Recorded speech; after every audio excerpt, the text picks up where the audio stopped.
인천 남동을 출신의 더불어민주당 이훈기 의원 나오셔서 질문해 주시기 바랍니다.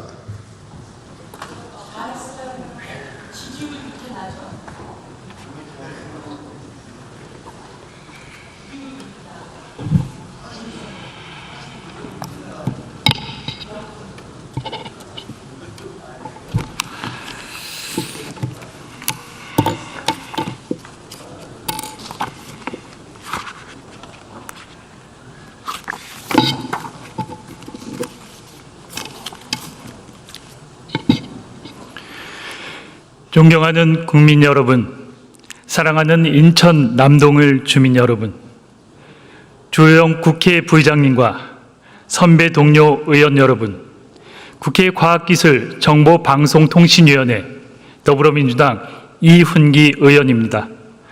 한덕수 총리 나와주시기 바랍니다.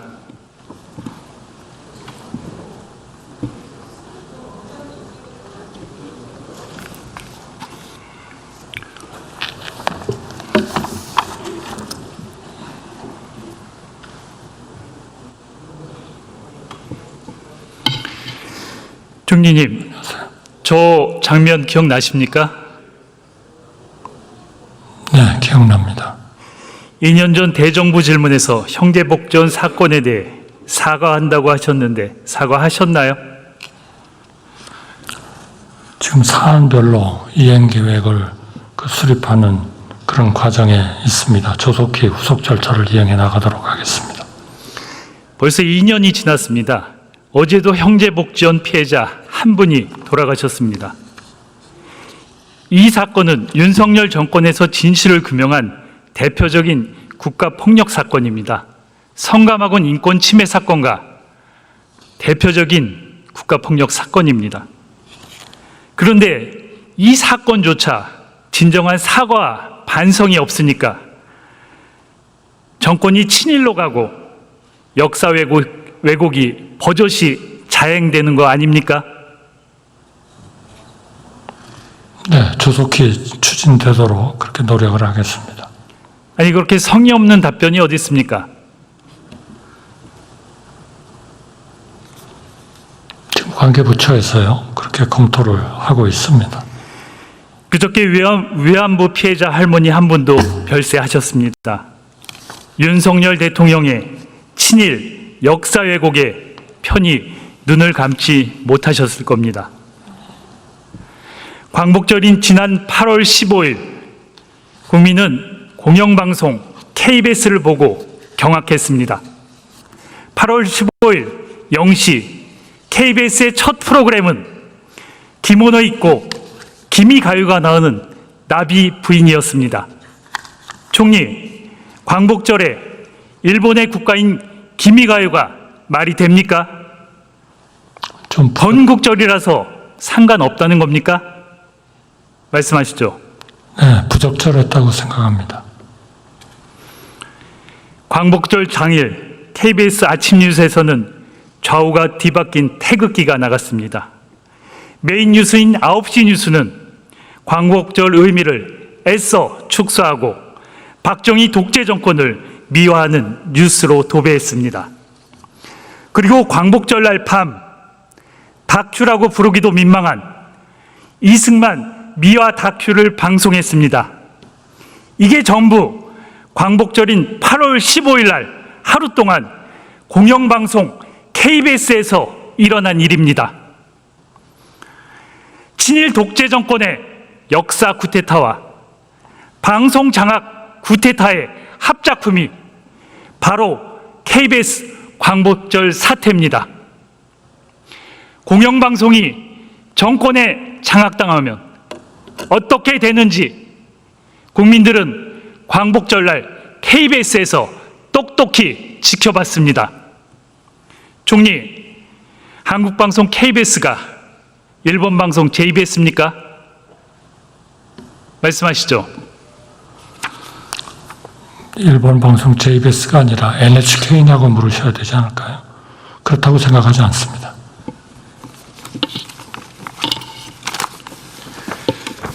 총리, 이 문건 보셨습니까?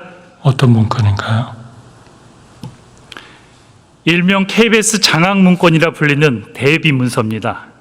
이 문건에는 대국민 사과를 해라, 우파 중심으로 인사를 해라, 인면 동의제를 무력화시켜라, 구조 조정을 해라, 이런 충격적인 내용이 담겨 있습니다. 이 문서는 심지어 KBS 공중분해까지 언급하면서 정말 소름 끼치지 않습니까? 이 KBS 장악문건은 과거 MBC 장악문건을 연상시킵니다. MBC 문건은 2010년에 국정원이 작성한 것으로 뒤늦게 드러났습니다.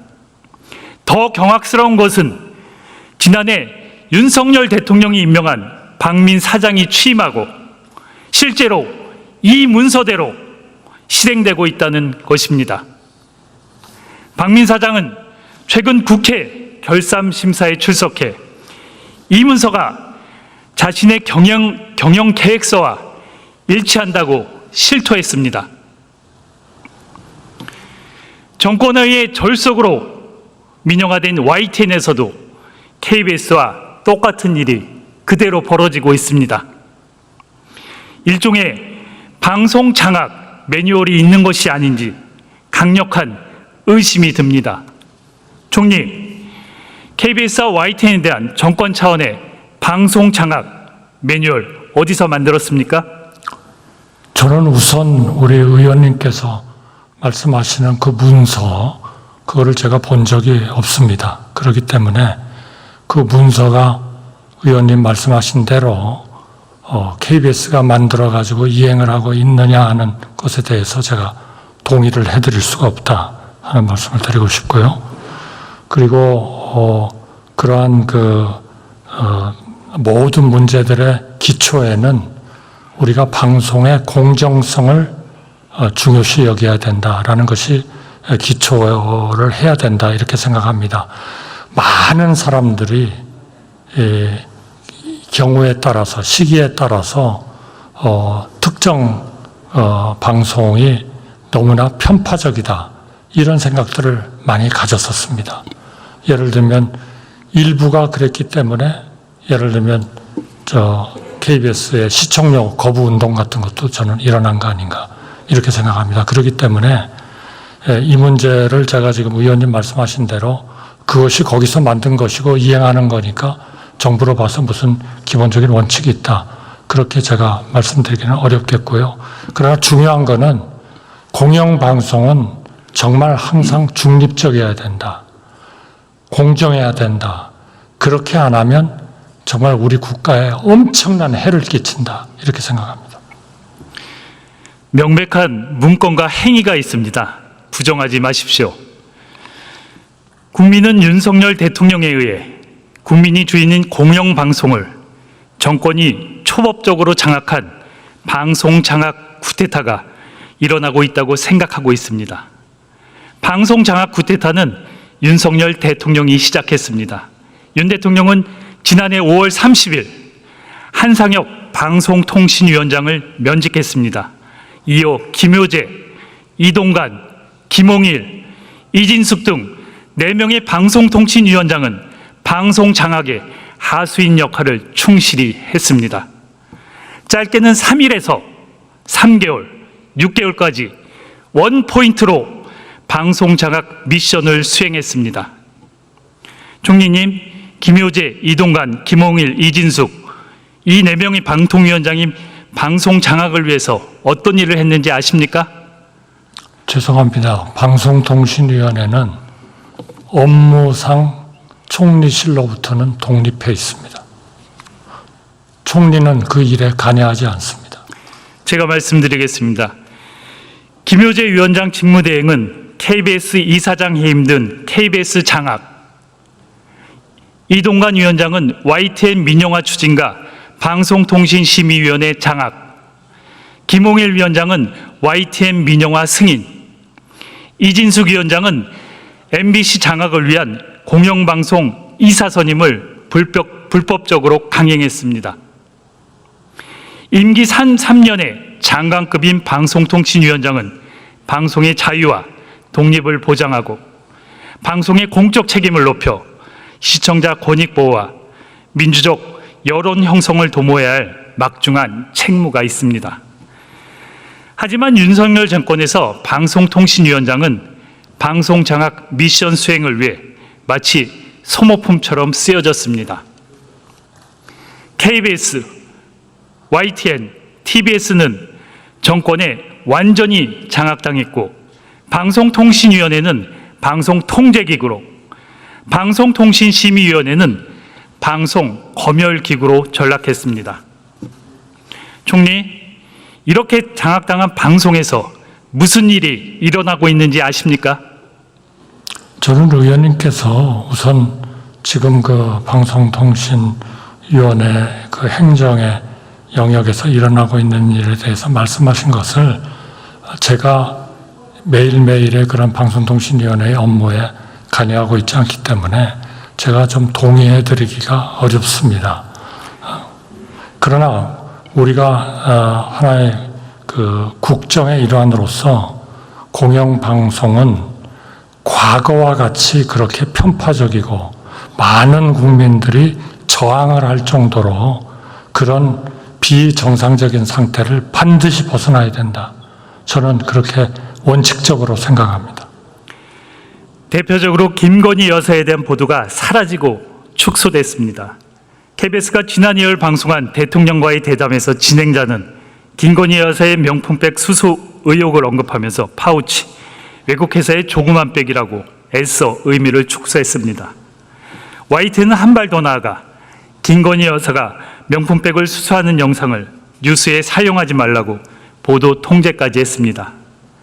검열기구로 전락한 방심위는 정권이 불편해하는 보도에 마구잡이 심의와 징계 폭탄을 퍼부었습니다. 물론 법원에 의해 다 제동이 걸린 상태입니다. 총리님, 대통령은 공영방송이 국민과 공익을 위한 방송이 아니라 정권 홍보를 위한 도구로 쓰여진다고 생각하고 있습니까? 그렇게 전혀 생각하고 계시지 않습니다. 다만 공영방송이 좀 더 공정성과 균형을 갖춰야 된다라고 생각하고 계십니다. KBS 광복절 사태를 보면 공영방송을 정권의 나팔수로 쓰는 걸 넘어서 공영방송을 마치 극우 유튜브로 만들고 있습니다. 이게 윤석열 대통령의 방송관 아닙니까? 제가 동의해 드리기는 어렵습니다. 하지만 최근 윤석열 정권의 방송장악 쿠데타에 제동이 걸렸습니다. 윤석열 정권은 이진숙을 방송통신위원장에 앉히고 취임 첫날 마지막 남은 공영방송 MBC 장악을 시도했습니다. 총리, MBC 장악 시도에 법원이 어떤 결정을 내렸는지 아십니까? 네, 알고 있습니다. 얘기하시죠. 일단 그 이행을 유보시킨 것으로 알고 있습니다. 법원은 MBC 이사선임 집행정지 가처분 신청을 받아들였습니다. 5인 합의제인 방통위의 불법적 이인 의결, 회의 운영 절차상 문제, 기피 신청 셀프 각하, 결격 사유 미확인, 심의 없는 의결, 국회 과방위의 방송장악 청문회에서 제기된 문제들에 대해 법원이 위법성 여부를 따져볼 필요가 있다고 결정문에 명시했습니다. 이제 방송장악 쿠데타를 끝내야 합니다. 그러기 위해서는 공영방송 지배구조를 개선하고 정치적인 후견주의를 끊어내야 합니다. 최근 대통령이 거부권을 행사한 방송사법의 핵심은 공영방송 이사의 다양성과 개방성을 높이고 국민의 참여를 보장해 공영방송을 국민께 돌려드리는 것입니다. 하지만 대통령은 방송사법이 오히려 방송의 공정성과 공익성을 훼손시킨다고 억지를 부르며 거부권을 행사했습니다. 총리, 대통령이 방송사법을 반대하는 이유가 뭡니까? 저희가 제2요구를 할 때 그 원인을 다 밝혔다고 생각을 합니다. 여러 가지가 있겠습니다만 저희 민주주의의 정당성 그리고 이사회의 그 일종의 형해화 이런 문제들이 제기됐던 것으로 알고 있습니다. 공영방송은 정부 기관이 아닙니다. 공영방송은 국민의 것입니다. 대통령은 행정적인 임명 절차를 처리할 뿐입니다. 원칙적으로 영향력을 행사해서는 안 됩니다. 윤석열 대통령은 더 이상 방송사법에 대한 거부권을 행사하지 말고 공영방송을 국민에게 돌려주어야 합니다. 총리 들어가십시오.